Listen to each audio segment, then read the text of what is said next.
to come back here just for a second. The kind people at Tokyo Toys. Do we like Tokyo Toys? Little bag of sweeties and I think a Pikachu hat from you from them. How about that? Thank you for coming on stage. Big thank you for Tokyo Toys for their generosity. Lovely stuff. Cutest start to a masquerade ever. There is actually another little kiddie taking part in the masquerade who I think is actually even younger, but they're going to be part of a group a little later.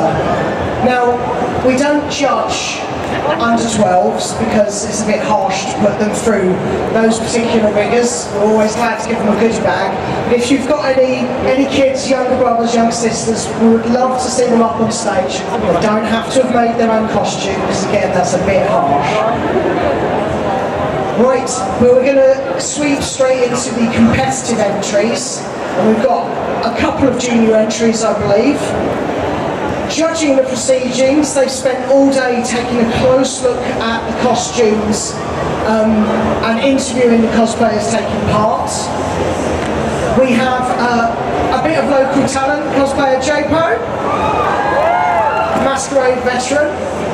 We also happen to have the European cosplay champion who won it for Britain last year at the October London Expo. Zariel, here is our judge. 26 countries in October, with Britain hoping to defend the title. But the competition's going to be fierce because we've got the likes of Russia joining us this time. Russia with a very big famous cosplay scene. Right, junior entry next, so that's the 12 to 16-year-old category.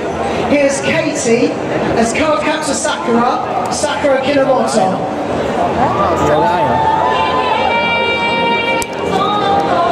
You hold it high enough.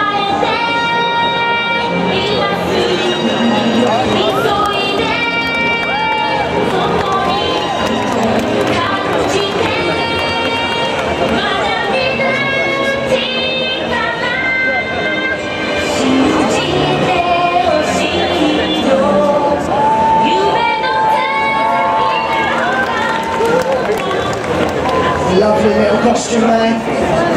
Now, unless the other junior entries are still in the audience, swooned because Vic was on stage. No? Oh. Only the one junior entry then at the moment. I think there's a junior performance group later. If any juniors are within sound of my voice that we were meant to be in a masquerade, correct, right around the back. So for the tech teams, it'll be number 5 next. Smiling nod there. So we have Emily and Jodie here with characters from the popular singing software Vocaloid. It's Rin and Len.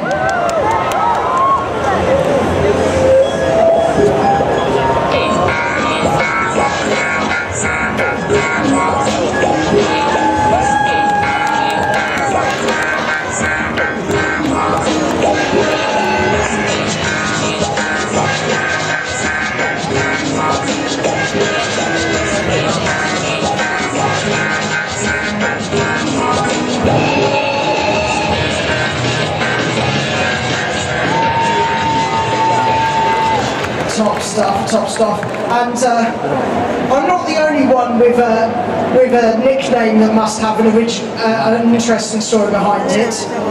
Next up we have the Ominous Truffle, which is a fantastic nickname, I must say, and Sebi as Kyubia Madoka from Maho Shoujo Madoka Magica. Would you care to make a contract?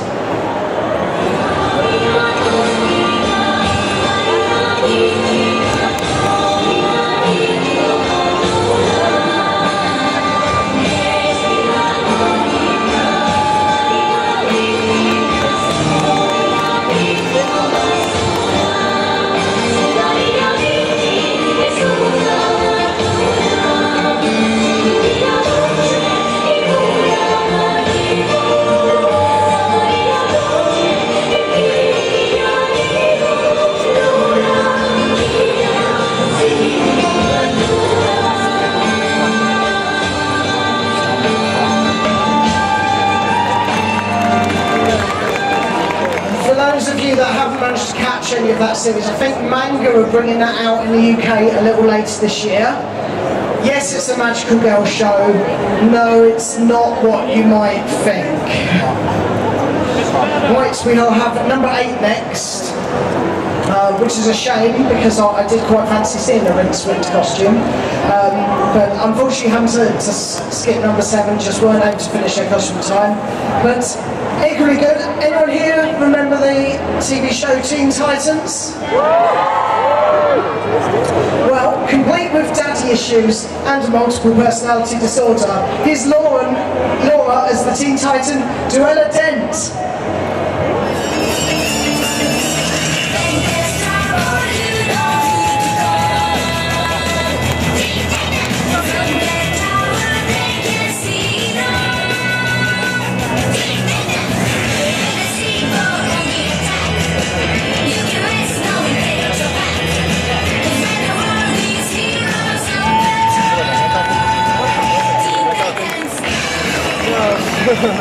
Top stuff. Fantastic cartoon series. Just like Avatar, I'm quite surprised. I thought I was going to see Legend of Korra cosplays everywhere this weekend. Obviously saving that up for October. From a game instead now, Final Fantasy fans here? There's a few people who haven't had their interest killed by the 13 games. Excellent. Here is Sailor Girl as Tombury from pretty much every game in the Final Fantasy series.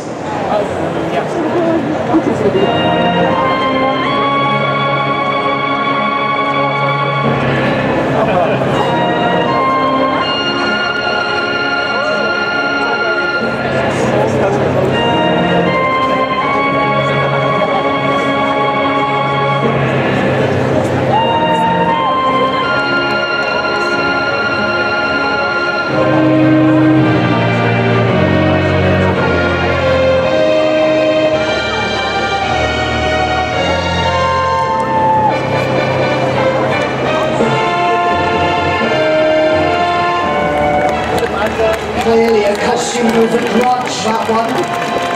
That was her first big cosplay project. Now, I'm not even going to ask if there's any Pokemon fans here, because I know what the answer will be. So please give a big hand to Sarah, who's here as Zekrom from Pokemon.